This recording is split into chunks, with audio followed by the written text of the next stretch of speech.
ni radio Ijwi rya Rubanda. La candidature de Diane Rwigara met à nu les FDU Inkingi et partis associés. En date du 3 mai 2017, Mademoiselle Diane Shima Rwigara, fille de l'homme d'affaires rwandais Assinapol Rwigara, assassiné en 2015, annonçait son intention de présenter sa candidature aux prochaines élections présidentielles rwandaises prévues pour le mois d'août de cette année.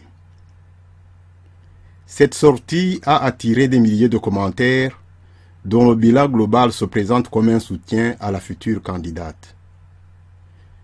Je suis parmi les premiers à avoir publié, avec réserve, mon soutien à sa candidature, car je crois que ces élections peuvent malgré tout être une opportunité pour les Rwandais de montrer qu'ils sont désormais résolus à se libérer du joug imposé par le FPR Inkotanyi et son président, Paul Kagame.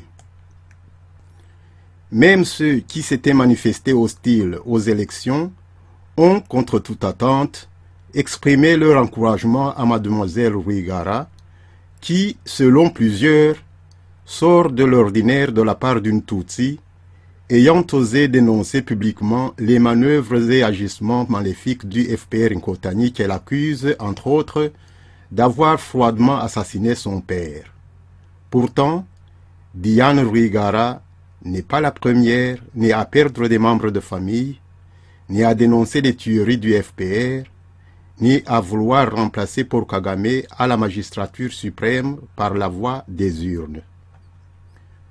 Surpris par cette réaction et soucieux de comprendre le pourquoi de la position oscillante du parti FDU Inkingi et autres partis associés face aux élections de 2017 et à la candidature annoncée de Mademoiselle Diane Rwigara, j'ai décidé de jeter un bref coup d'œil sur l'évolution de pensée des FDU depuis le départ de Madame Victoire Ingabire pour le Rwanda jusqu'à ce jour. Première partie, année 2010. Dictature, pas de démocratie au Rwanda. Pourtant, Victoire Ingabire, des FDU, croit en l'opportunité offerte par les élections et s'engage à défier Kagame par les urnes.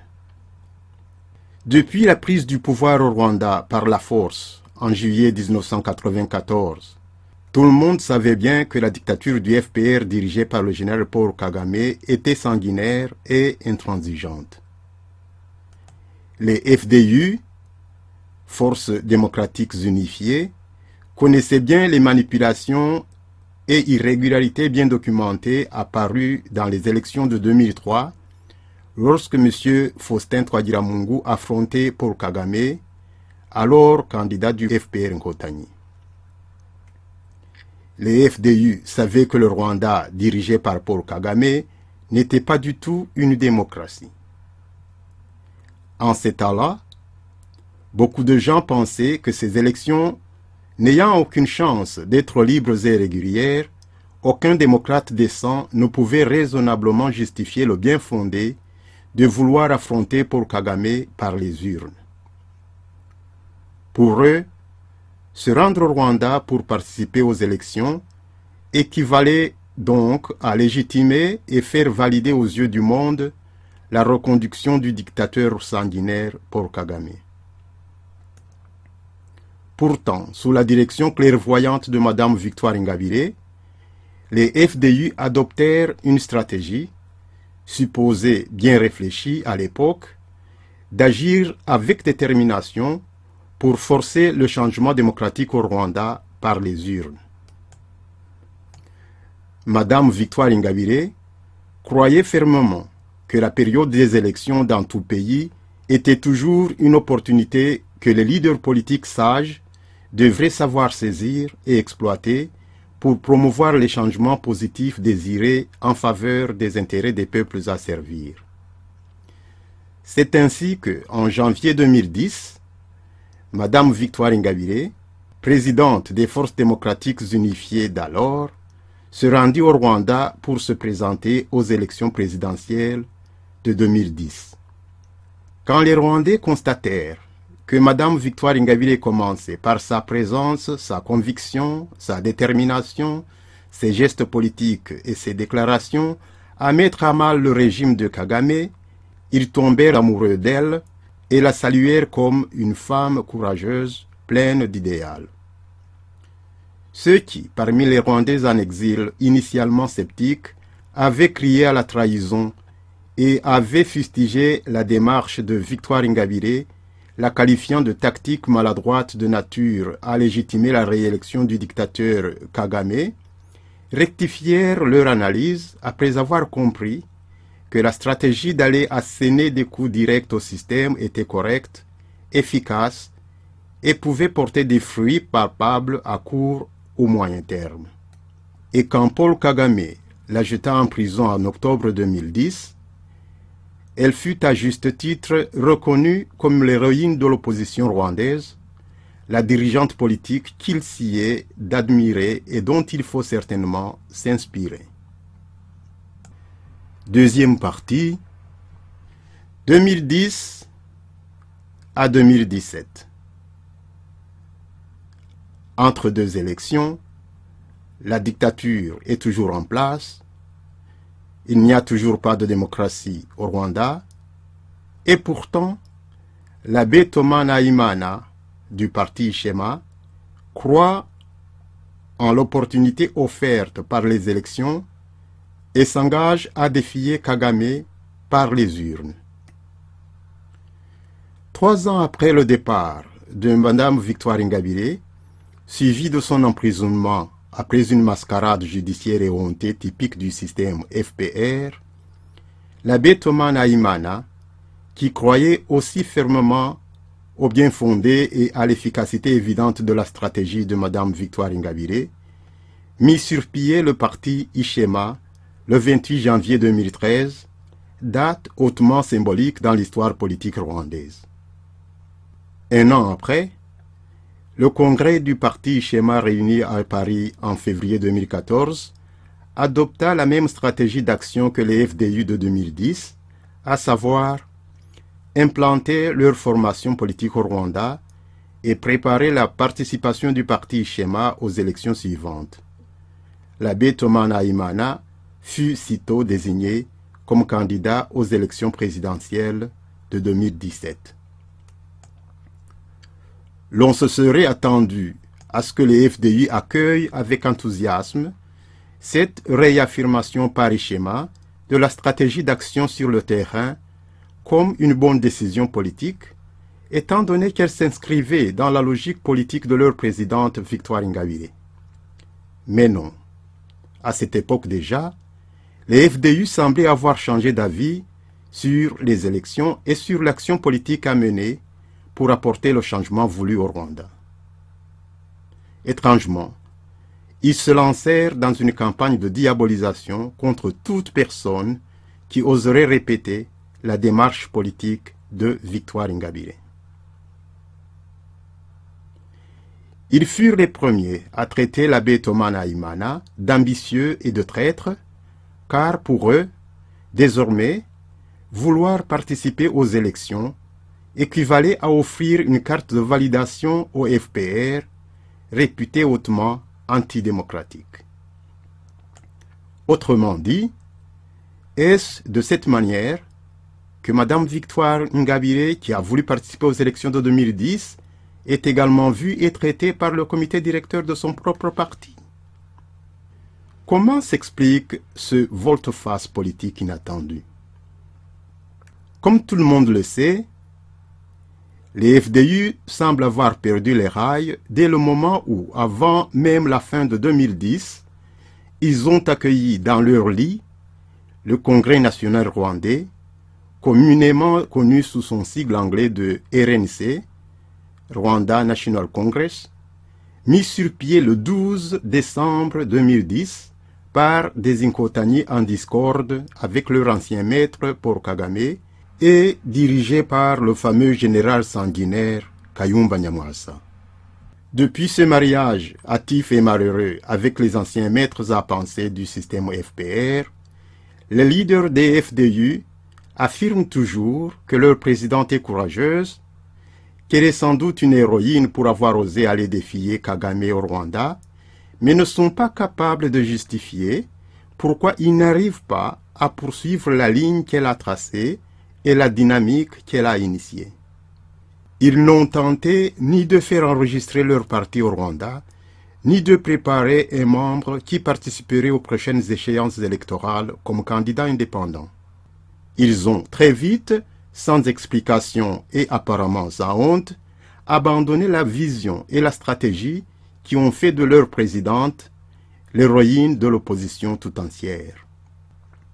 Le refus des FDU de continuer la stratégie de lutte de Mme Victoire Ingabire, qui est d'organiser le combat politique sur le terrain et y préparer la participation aux urnes suivantes, vaut une accusation implicite de faute grave de naïveté, voire d'imprudence, que leur présidente aurait commise en décidant de se rendre au Rwanda et en croyant à l'opportunité d'impulser un changement à l'occasion de l'invitation du peuple aux urnes. Cela explique peut-être, du moins en partie, pourquoi tous ces prétendus camarades de lutte, qui devaient partir avec elle, se sont lâchement désistés à la dernière minute, et pourquoi, pendant ces temps, ils ont rejeté toute idée de poser, ne fût-ce qu'un geste politique symbolique, d'envoyer une délégation d'hommes et femmes pour lui rendre officiellement visite. Troisième partie, mai 2017. 3 mois avant les élections, la dictature est toujours en place, il n'y a toujours pas de démocratie au Rwanda. Mademoiselle Diane Rwigara annonce sa décision de défier Kagame par les urnes. Bien avant le départ pour le Rwanda de l'abbé Thomas Nahimana et de Madame Nadine Claire Kassinge en novembre 2017 et janvier 2017, avec l'intention longtemps annoncée d'aller eux aussi lancer un défi politique à Paul Kagame par les urnes, les FDU et partis associés, dont le fameux RNC, ont tenu à informer leurs membres et le public qu'il n'y aura pas d'élection en 2017, car pour eux, le référendum hâtif et incontestable de décembre 2015 avait tout scellé. Sans montrer évidemment ce qu'ils avaient prévu de faire en 2017 pendant les 5 ans qui ont précédé le dit référendum derrière lequel ils basent leur rhétorique actuelle. Et d'ajouter alors que toute personne qui se résoudrait à aller participer à ces élections serait en train de trahir et retarder la cause des démocrates rwandais, de jouer le jeu du FPR de Paul Kagame, et ne le ferait que pour renforcer le régime dictatorial actuel. Toutefois, en date du 3 mai 2017, profondément affecté par l'assassinat de son père, Assinapol Rwigara, qui jusque récemment était un des grands piliers financiers de la dictature du FPR Nkotani, une jeune femme du nom de Diane Rwigara annonce impromptu dans une conférence de presse à Kigali qu'elle venait de décider de se présenter comme candidate indépendante à la présidence de la République pour défier le dictateur Kagame par les urnes. Cette initiative de mademoiselle Diane Rwigara, dont l'oncle maternel Benjamin Rutabana est ancien militaire du FPR Nkotani et commissaire au sein du RNC, fut positivement accueilli par bon nombre de Rwandais en exil, non pas à cause de son expérience politique, puisqu'il n'en a pas du tout, mais simplement parce que, tenez-vous bien, elle ose dire tout haut au dictateur de Kigali qu'elle veut le battre par les urnes. Du coup, parmi les politiciens de l'opposition, personne ne soulève les arguments qu'ils ont si longtemps avancés avec fanatisme contre l'abbé Thomas Nahimana, à savoir trahison à la cause de l'opposition rwandaise et volonté de valider la dictature sous façade d'élection. Non, pas du tout. Chose à peine croyable, les tartuffes de l'opposition rwandaise en exil ne qualifie pas Diane Rwigara de traître, d'imprudente, d'ambitieuse, de validatrice, d'ignorante des réalités rwandaises, comme ils l'ont fait lorsque le parti Ishema et la mouvance de la nouvelle génération déclaraient l'abbé Thomas Nahimana comme leur porte-flambeau aux élections de 2017, et lorsque lui et Madame Nadine Claire Kasingé tentèrent à 2 reprises de se rendre au Rwanda pour faire inscrire leur parti et organiser leur participation aux mêmes élections d'août 2017. Comme par enchantement, les candidatures de personnes résolues, comme Nahimana ou Rwigara, apparaissent soudain aux yeux des politiciens FDU-RNC comme une opportunité pour les Rwandais d'amorcer le changement dont ils ont soif. Les girouettes politiques du FDU déclarèrent solennellement dans un communiqué paru 2 jours après l'annonce de candidature de Mademoiselle Rwigara, je cite, « Les FDU Inkingi ont accueilli positivement le courage de Madame Diane Rwigara d'oser dénoncer publiquement et sans détour les dérives du régime dictatorial du FPR. Cela à l'occasion de l'annonce de sa volonté de se porter candidate aux élections du général Kagame.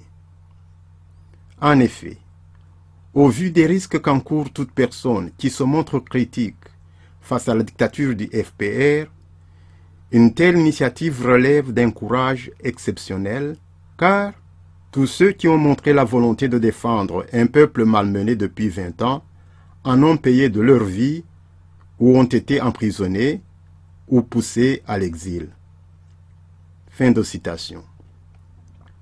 Il est à se demander pourquoi ces mêmes politiciens n'ont pas utilisé la même logique et ou la même terminologie auparavant. Pourquoi n'ont-ils pas accueilli positivement le courage de l'abbé Thomas Nahimana et Madame Nadine Claire Kasingé qui, avant Mademoiselle Diane Rwigara et avec des années de préparation, ont également osé dénoncer publiquement et sans détour les dérives du régime dictatorial du FPR et ont montré leur détermination à confronter ce même général Kagame lors des mêmes élections. Et maintenant, après que cette jeune dame, vierge en politique, n'ait juste fait qu'une déclaration, lors d'une seule conférence de presse, les membres des FDU et des partis associés RNC et autres s'agitent sur les médias de masse comme des mouches surexcitées et s'évertuent à enjoindre aux Rwandais de désormais soutenir Diane Rwigara aux élections, ces mêmes élections qu'ils avaient jusqu'à présent déconseillées à leurs membres et aux Rwandais en général. Le double standard saute aux yeux. La pratique du double langage est flagrante. Sommes-nous là en face d'une certaine forme de sectarisme? Ne s'agirait-il pas plutôt d'un manque notoire de consistance, mettant encore une fois en question la maturité politique des dirigeants désespérés de ces partis d'opposition en exil, en manque de leadership et d'imagination? À moins qu'il ne s'agisse aussi bien d'un opportunisme sauvage que d'une tentative de récupération politique de la dynamique anti-Kagame que la colère revancharde de Mademoiselle Rwigara pourrait mobiliser en attisant et en libérant les frustrations et ressentiments longtemps refoulés de compatriotes enchaînés, des Tutsis en particulier. En louangeant prématurément Madame Diane Rwigara et en exaltant sa candidature improvisée, ces politiciens veulent-ils montrer qu'ils ont enfin ouvert les yeux? Eux qui ont accusé pendant de si nombreuses années un retard énorme, ne fût-ce qu'à entrevoir les enjeux et l'impact politique potentiel pouvant provenir de la mobilisation lors des élections des énergies des nombreux citoyens désenchantés? Viennent-ils de décider, au nom de leurs partis associés, de revenir à la stratégie d'action de Victoire Ingabire d'il y a 7 ans? Je ne le crois pas. Car, dans ce même communiqué du 5 mai, les FDU confirment leur contradiction politiquement mortifère en déclarant, je cite, « Toutefois, nous rappelons qu'il n'y aura pas d'élection présidentielle au Rwanda en 2017, puisque le président Kagame a été intronisé par le référendum que le FPR a imposé aux Rwandais en décembre 2015. Fin de citation. Quel est en réalité le message transmis par les FDU? Encourager une prétendante aux élections qui n'auront pas lieu? Promouvoir une nouvelle traître qui va légitimer la pérennité du système FPR? Qu'est-ce qui se passe réellement dans la tête de ces politiciens? Et toute cette agitation pour proposer pompeusement une pseudo-solution fumeuse et pour le moins magico-puérile, je cite, « Nous appelons tous les Rwandais à se mobiliser afin de mettre un terme à un régime qui les opprime et se maintient par la terreur. » Fin de citation. Voilà. Une formule totalement vide de sens qu'ils lancent toujours en l'air pour faire penser à certains qu'ils ont proposé quelque chose. Vous trouvez cela intelligent, vous? Trouvez-vous cela utile, vous? On dirait bien une invitation vague à embarquer un navire sans boussole ni gouvernail. Franchement, que pouvons-nous réellement attendre d'un parti sans stratégie, un parti sans consistance, un parti qui, voilà déjà 7 ans, a désavoué sans les remplacer l'idéal et la stratégie de son leader en chaîne dans les geôles rwandaises? Quelle signification donner au délit de trahison si, en l'occurrence, les FDU ne sont pas coupables? Simeon Musengimana, Ijwi rya Rubanda. Iyi ni radio Ijwi rya Rubanda.